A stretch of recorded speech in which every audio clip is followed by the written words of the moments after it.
250 તાલુકાઓમાં વરસાદી માહોલ।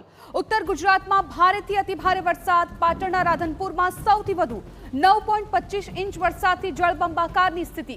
આ તરફ સાંતલપુરમાં પોણા 9 ઇંચ વરસાદથી પાણી। વાવ થરાદના ભાભરમાં 6.77 ઇંચ તો દિયોદરમાં 6.73 ઇંચ વરસાદ પડ્યો છે।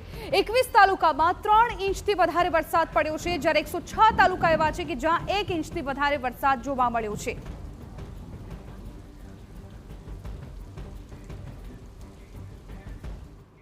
હવે ગ્રાફિક્સના માધ્યમથી આપણે બતાવીએ કે કઈ પ્રકારે અત્યારે રાજ્યમાં વિવિધ તાલુકાઓની વરસાદની સ્થિતિ છે। ખાસ કરીને રાધનપુરની સૌથી પહેલા વાત કરીએ, 9.25 ઇંચ વરસાદ। આપ અનુમાન લગાવી શકો કે ત્યાંના લોકો અત્યારે કેટલી હાલાકી ભોગવી રહ્યા હશે।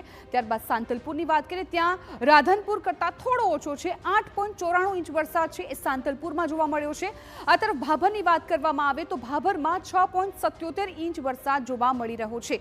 એટલે આખો એ પટ્ટો છે કે જ્યાં અત્યારે લોકો પાણીની વચ્ચે રહેવા મજબૂર બની ગયા છે। દિયોદરમાં 6.73 ઇંચ વરસાદ નોંધાયો છે। દિયોદરમાં પણ નીચાણવાળા વિસ્તારોમાં ખાસ લોકોને મુશ્કેલી પડી છે। હળાદની જો વાત કરવામાં આવે તો હળાદમાં 4.45 ઇંચ વરસાદ નોંધાયો છે। અગાઉ જે તમામ તાલુકાઓ કહ્યા એના કરતાં થોડી ઓછી હાલાકી ત્યાં છે, કેમ કે ઓછો વરસાદ છે। દહેગામમાં 4.21 ઇંચ વરસાદ જોવા મળ્યો છે। દહેગામમાં પણ એ પ્રકારની સ્થિતિ છે।